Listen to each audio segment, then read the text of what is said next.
I was told fairly recently that this channel has been a little too much Troid and not enough Zell, and he was definitely correct about that, but can you blame me?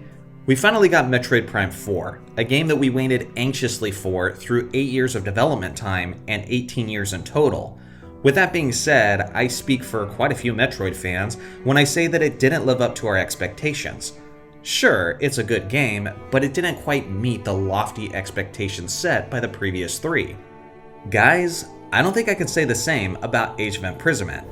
I know this game is not being heralded by the gaming community as some sort of masterpiece, but I'm not gonna lie, that's what it felt like to me.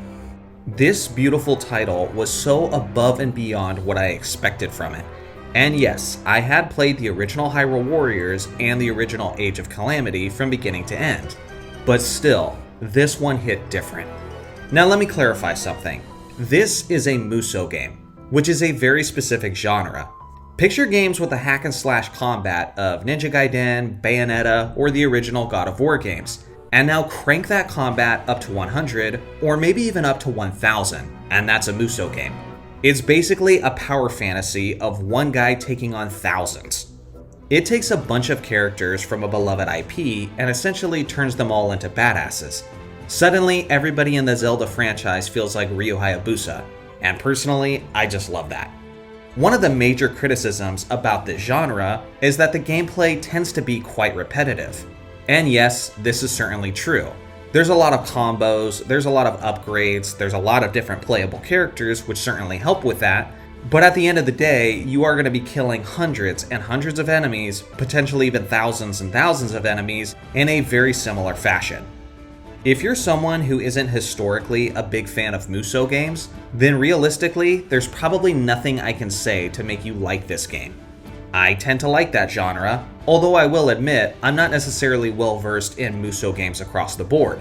I've only played a few, but this one was certainly the most enjoyable one that I've ever experienced.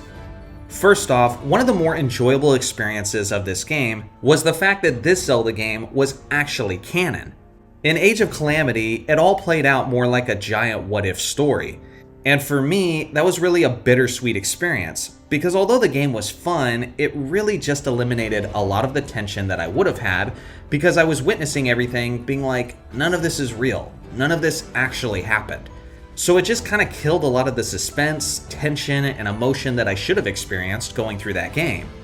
But in Age of Imprisonment, all of this is actual Zelda canon. And so I was way more invested to see what built up to the story of Tears of the Kingdom. And I can't believe I'm saying this because I was someone who was extremely critical of Tears of the Kingdom, like much of YouTube. But this game did the unthinkable. It made me feel a lot better and enjoy Tears of the Kingdom a lot more retroactively. It didn't necessarily make the story of Tears of the Kingdom better. It certainly didn't address the fact that there are lacking dungeons, and I'm craving a serious return to that traditional format. But with that being said, what it did accomplish is it made me retroactively care about the characters in Age of Imprisonment way more than I did initially. Suddenly all of the sages are not just lifeless characters. And man, do I care a lot more about the character of Raaru.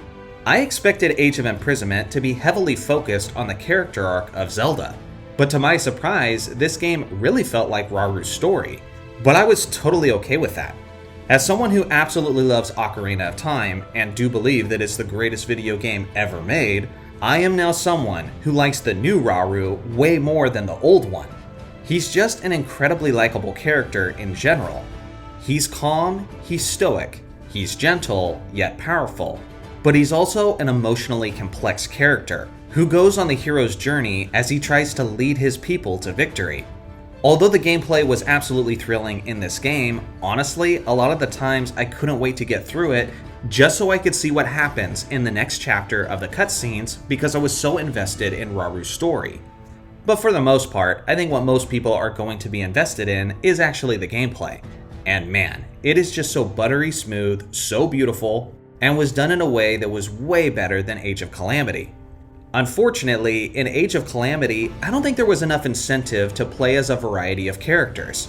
Honestly, in that one, I really liked Link and I really liked Impa, so I kinda just stuck strictly to them throughout the entirety of the adventure.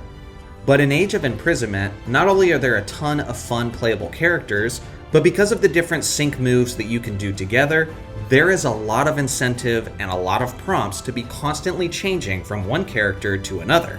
And honestly, it just creates a way more exciting and way more diverse experience. It's crazy for me to say this after everything I said about this amazing game, but maybe my favorite part about this installment is the absurdly good soundtrack. The music is so utterly incredible in this game, and it is insanely extensive. The music in Age of Calamity was often decent and sometimes pretty good, but in Age of Imprisonment, it is utterly incredible throughout, and I've now added it to my regular background music when I'm now editing or script writing. Maybe at the end of the day, this isn't the most elaborate or extensive review on this game, but I gotta admit, I don't have many negative things to say about it. Maybe you really wouldn't like it, but I think that would predominantly be because you're probably not a fan of the genre as a whole. But as someone who can enjoy these types of games, this was a wonderful experience, and I can't wait to get into the lore of this game and get into the theories about it.